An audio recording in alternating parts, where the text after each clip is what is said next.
So, starting from reminding everyone from last time presentation, the project, or rather, the narrative is based on first person narrative, imagining to time travel by mistake through a fake hyperloop system in 2020 that actually works as a time machine, and that brings me to a future in 2030, but in which the reality of Earth has been completely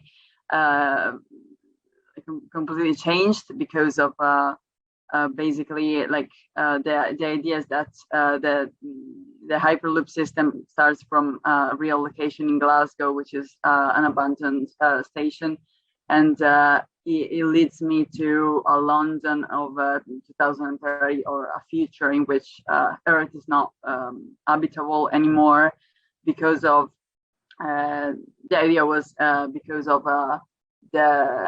some sort of a thaw, melting of the permafrost that releases toxins and makes the Earth not habitable. So the scenario that I imagined and I presented last time was that was some sort of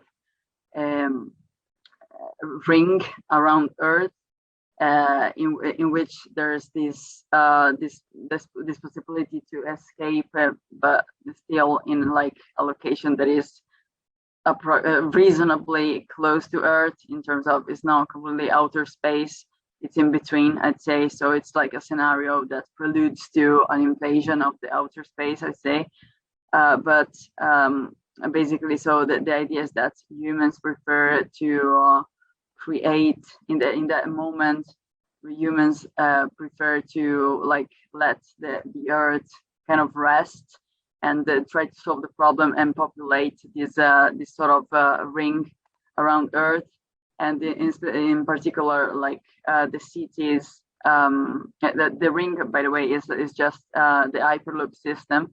It's just, it's the hyperloop system that connects all the points around Earth that corresponds to major cities or new realities. I'd say there could be even and not corresponding exactly with cities, but rather new new worlds, I'd say. And they all have this so basically the concept that I took for this was the O'Neill cylinder, which is a theoretically possible system of a cylinder built into space that in this occasion is in a fixed orbit around Earth, and that basically through a centripetal force generates a gravity that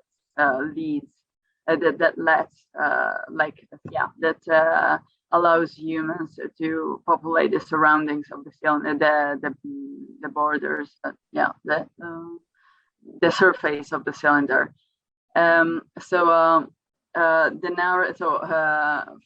I have so basically during these weeks I've been doing theoretical research on the various topics that we were talking about the last common review.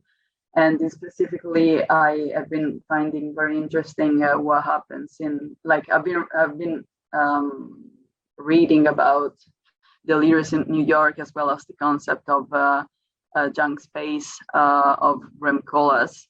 As well as that, I've been reading about Baudrillard and his concept of advertisement, I'd say. And I found interesting connections between all these theories. So first of all, I'd say that I've started to study this sort of this sort of cylinder, and in particular, like the model that has come from that is this. So it's so basically, I'll explain this. Basically, this is the cylinder that we're talking about, and I focused my research in the concept of this tower, which is mirrored because obviously the gravity is mirrored as well. It's circular, and I found that I can justify this. I found it interesting to create this sort of this sort of construction, because it's like, for me. Sorry, I need to drink a sip of water.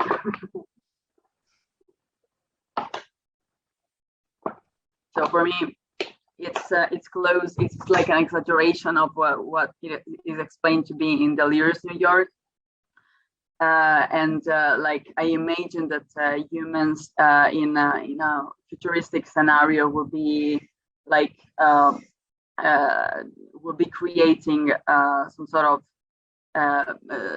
new monuments, and I imagine that like those monuments could become some sort of aggregation, so a mega structure again inside those inside the cylinder, like a reference point for humans populating that reality. So the idea, as we were talking about last time, the idea was still to have a conglomerate of previous architecture, some sort of taken from the previous world, and yeah, because it's difficult, because there's a lot of things, but basically the choice of connecting it to Delirious in New York is that I've been following how the process of creating New York was very focused on creating some sort of mythology of invention, which I wanted to exaggerate in my project as well, because I think like in some way it's interesting how even if we're talking here about very fictional architecture and narrative, it's similar to what Rem Koolhaas has depicted to New York, to whatever happened to New York. So like humans just rising and like almost creating this sort of totem and this symbolism of the tower, and at the same time mountain, and its importance that as not that is not like in absolute, but it's rather just important, and it has a meaning only because it's inscribed in that system of meanings, which allows me to say that it's also similar to what Baudrillard was explaining about the advertisement and the mass production. Because in the mass production system, there's not an absolute system of meanings, but it's rather always is always a fluid system of meanings that and all the symbols that are inscribed in it are absolutely wouldn't make any sense if they weren't all connected to a fictional, already fictional system of meanings. So I'd say I've been exploring like a little bit of geometries, and like I've been this is just a college of some sort of research that I've been doing in Grasshopper and the Rhino, of models of the existing symbolism. I mean, the existing, I'd say, signs of, in this occasion was the city of London, but at the same time, like it could be really every city, I'd say. So because of this fluidity of the system of meanings. So as for example, I've taken several like symbols of the cities, such as like, and manipulated them. I tried to well, this is not exactly London, but it's rather spacecraft. But not only I've been taking images and scenarios not only of specifically buildings in London, but rather like various symbols that you can encounter in the city.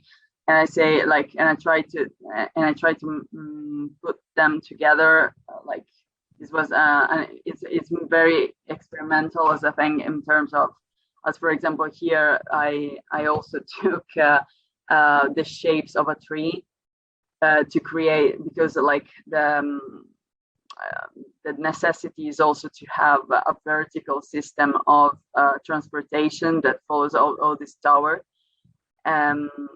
So the shapes of this reality, which is like a tower in a cylinder, which is absolutely incredible, I'd say, as a thing. It's I was saying it's to have a single world. I mean, a world within a world at the end of the day, because also those melting this melting architecture creates another system of another world, I say, a vertical one, enhanced as like in New York, I'd say. So here is like this is a prospect of what would have been like. This is just a scheme, really, but this is how it would be in elevation, I'd say.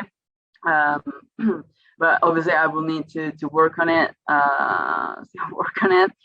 and yeah. So like looking into detail, there are like parts of many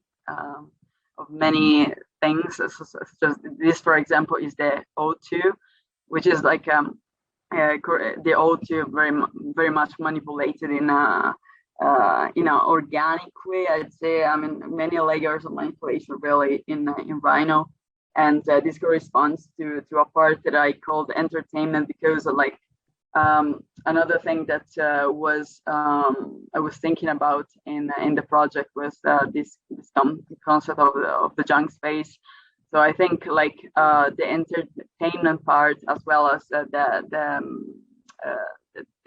part of the mega structure that is at the end of the day the transportation structure that not only runs across the cylinder but also connects through other cylinders that are around Earth. It's like it's like a reality that takes its shape from airports, or rather stations, or rather at the same time a mall. At the same time, it could include a theater, a cinema, or every leisure activities, and usual architecture that you might find in a city, all melted together in some sort of in the same space, creating like some sort of even enhanced junk space in itself. So some architecture that is in between, I'd say, and as well as you might need to wrap up soon. What? Yeah. But you might need to wrap up the presentation soon. So. Yeah. But again, like it's a little bit complex, so feel free maybe to ask me questions, because I might as well forget about something or not. I haven't been clear about. Yeah, sorry for interrupting. Just need to allow enough time for tutors to give feedbacks. Yeah. I have a bunch of comments, but I'm gonna leave them till the end. All right. Okay. Yeah, maybe I can start. I think I admire the ambition, really. Like I feel like you like responding to the disastrous events on Earth, and then you are trying to it seems like you have the ambition to recreate the human or civilization in a way, but you're not letting go the historical fabric of the cities. and then like you are trying to combine them into this mega structure that goes all the way from the surface of the Earth to the outer space with the hyperloop surrounding the Earth. I think I admire the ambition, but I have to be honest with you, the presentation is a bit difficult to follow without, like a script or PowerPoint presentation or like a clear flow to it. It's quite difficult to follow in that sense. So I really want to encourage you to try to put your thoughts, your project into a PowerPoint presentation that can help us a lot to understand your project, and with a clear structure, even without you mentioning some of the comments or the thoughts, we can still put things together ourselves. That can really help the discussion, and in turn, hopefully we can provide more constructive feedback to your project and your ambition as an architect. Yeah, it is. So, yes. So, yeah, I think there's something quite interesting emerging. I'm just like trying to understand or trying to think of a methodology that can help you to push this further. So I was just thinking like, because now you are really like freely exploring the geometry, or you're taking theories from some established architects or architecture writers and things like that. And the form itself is really like you're freely exploring with something else. I was just thinking if maybe this other tutors can comment on this point as well. It's like, is that a methodology that can help you to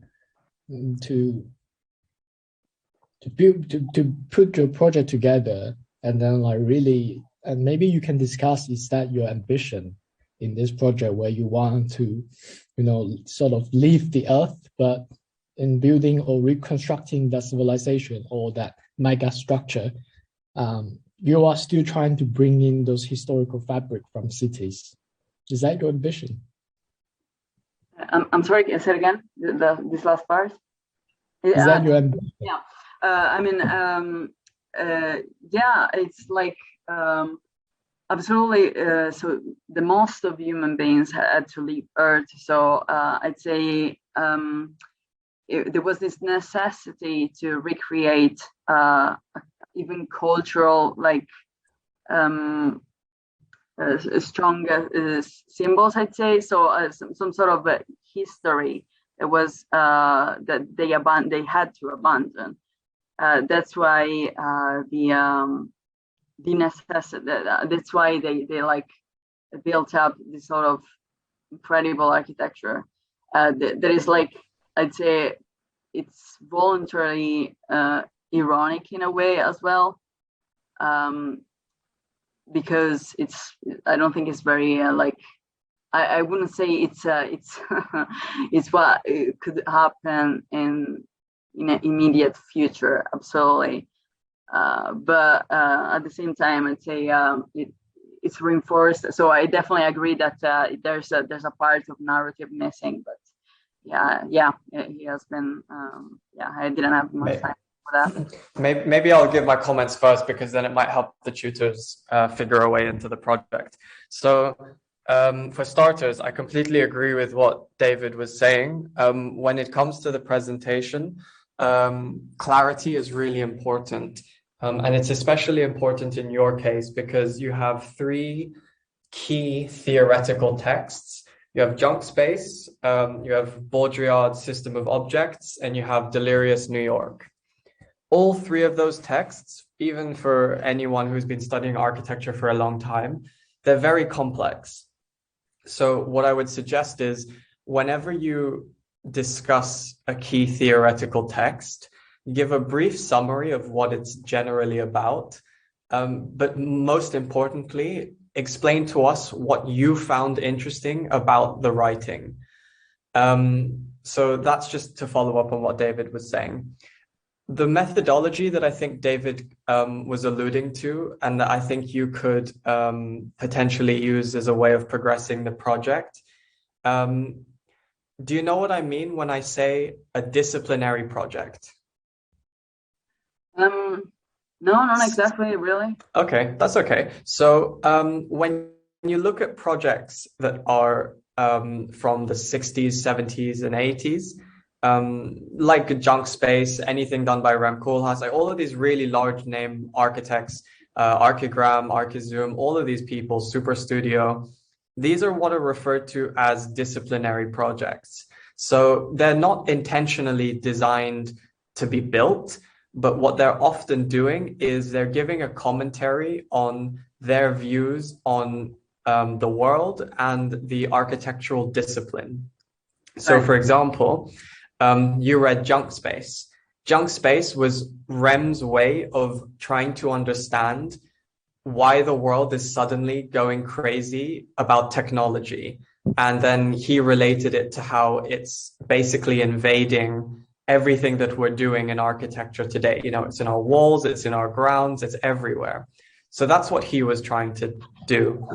And I think what you are trying to do with your project is also a disciplinary project. You're not specifically saying that what you're designing should be built, but you are identifying things that are happening in the world today, socially, economically, and politically, and that this project could eventually, you know, if the world keeps going the way that it's going, find itself real.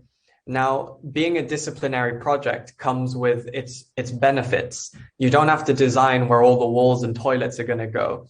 In fact, the drawing that you've got on the screen right now, if it's accompanied with a piece of text that is very carefully written and curated, your thoughts, then it will make sense. So I think what you could do for your project that I think could be really nice is, this is one of the first projects I've seen in a while where I think writing a short essay would be very, very beneficial.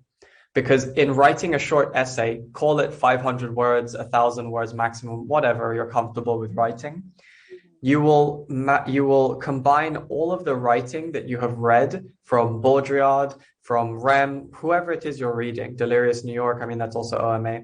And then you can extract what is important to you and your narrative and what you want to talk about. And then all of the drawings that you then produce are in support of your essay. And then all of those things together is the project, and it's a disciplinary project. Yeah, no, yeah, actually, I've written something. It's just, have you? I don't have it in front of me.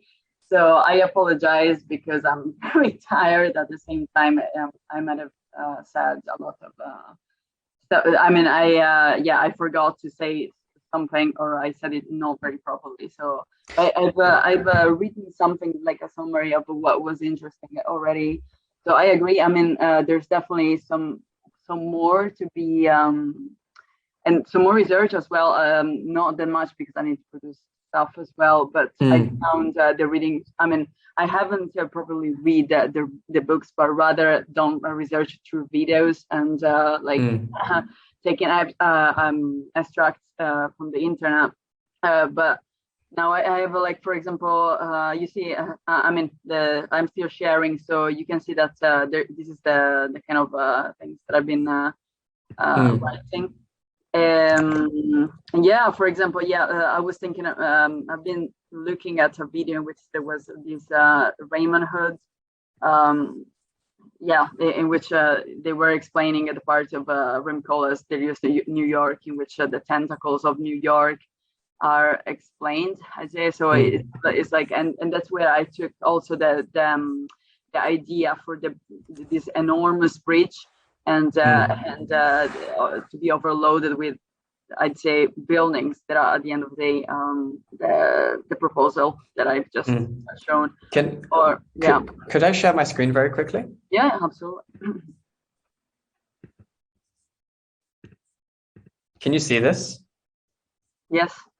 So this is, I'll send you the link to this. It's a very common project. A lot of, you might come across it in your education, but the project is called 12 Cautionary Tales for Christmas. And it's just these little mini projects that are, they've identified something. Sorry? It's Super Studio's work, right? Yeah, it's Super Studio's work. So they've identified they've identified something, whether it's a short thought, whatever it is, and they've written about it, and then there's a small image to go along to support the writing. And I kind of see your project progressing in this kind of way where you might have a sequence of thoughts. So this one was based off of Delirious New York. You might have a sequence of thoughts that are very critical about the way we as humans are existing. And then importantly, how that affects the architecture that we are producing. And if you write very clearly and concisely a short piece of text that explains that thought, whatever the thought is that you have, and then produce an image that goes along with it to support it, you'd end up with a sequence of very powerful thoughts that critique architecture and the way that we are as human beings. And this one just kind of reminds me of the project that you showed. So this is what I mean by a disciplinary project. Super Studio is really good. Studio. So Super Studio's work, these aren't designed to be actually built projects, but more narratives and critiques and dialogues about what we're doing, why we're doing it. Should we, it's basically asking a sequence of questions. And I think that's what your project is trying to do. It's trying to ask a sequence of questions, and then through your design proposal, tease out, fundamental aspects of human life. Yeah, that being very interesting, to be honest. I mean, it's the kind of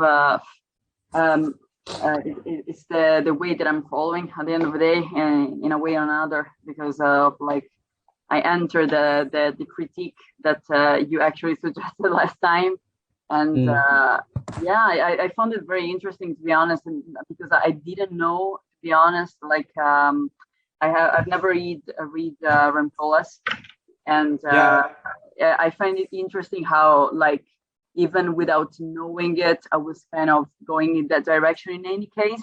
So talking about, because what happened in New York is, at the end of the day, what happened in a new world, only with like limited technologies. That is instead what I wanted to, show. So yeah. Then I'll just before I finish my comments, so that the other tutors can make a comment. All of the people that you're reading, they're recent titans of architecture. So they were very popular in the 70s and 80s, and they did a lot of writing post-war. They are, for lack of a better description, old. And what your project should be trying to do is to try to be the new disciplinary project. So you understood all of the stuff that they have done, but now it's time for you and your project. So you don't just repeat what they were doing in the 80s. And so a new disciplinary project is very difficult and very challenging. So it's not going to be perfect. But what I think you should try to do is try to leap over them. You're standing on their shoulders. So you should try to push further than so use what they wrote as a base and try to push it further. Yeah. Thank you. Very, I will, I will try to do that. It was very useful. Thank you. I think it's great. I feel like Alan has really identified your ambition and given you a really good reference. That's good. I just wondering if this video goes out, and then will Alan ever be able to get a job at OMA or talk to Ram?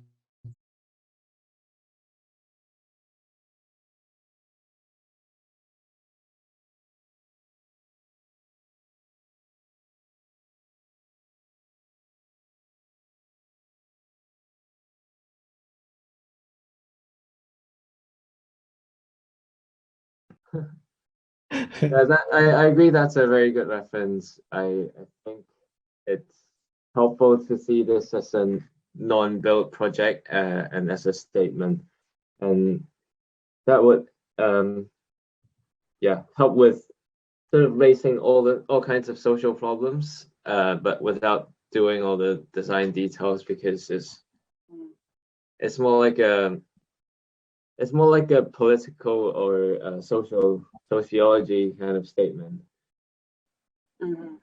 And yeah, I think it's good time to start with doing the diary. Yeah. Or That's informal writing. true. That's true. That's because in your presentation, you were really trying to make a comment on our cities and our discipline. So, do you agree? Is that the direction that you're going to take? Yeah, I'd say so. I mean, I was like very influenced by the research. So I'd say, I mean, I could, I think it was not the initial thing. It was rather to explore possibilities in a lighter way, I'd say. So, I mean, at the end of the day, I didn't know exactly because I think like I always took it very experimentally because I wanted to explore the softwares as well. So I lost a little bit of time in that as well as research. So it's many things that came together, and yeah, it was not my and definitely not my first intention. But I definitely, I mean, I want to produce more and have it in a sort of better narrative and yeah, in a sort of presentation way. It's just yeah, I had a lot of happening and in this past weeks. So it was yeah, I tried to like combine the things as best I could, but I did a lot of also attempts, experiments on the software. So yeah, I got lost a little bit on it. So yeah, but definitely, I mean, I will try to be more extensive, I'd say. I mean, to show more, definitely. And at the same time, since now we're talking about it, to like write an essay, I'd say, supporting the images that I will show. I think it's absolutely possible to do that since like yeah, I think it's that's a great. really, yeah. That's a great structure to organize your thoughts and your projects. I believe so. I think I have confidence in that reference. But the Okay. challenge will be like what Alan just highlighted. It's like how do you do a new disciplinary projects in the 21st century or in 2020? Absolutely. Well, I'm in to do some research on that as well. But thank you very much for the hands, and I will be looking into it. And hopefully, for the very last presentation, it will be more complete. Yeah, hopefully. Let's try to do that. I think now it's really like the final review, and after that is production. And any other new ideas or new ambitions that you need to wait and do that in the next project. Yeah. Okay. Thank you.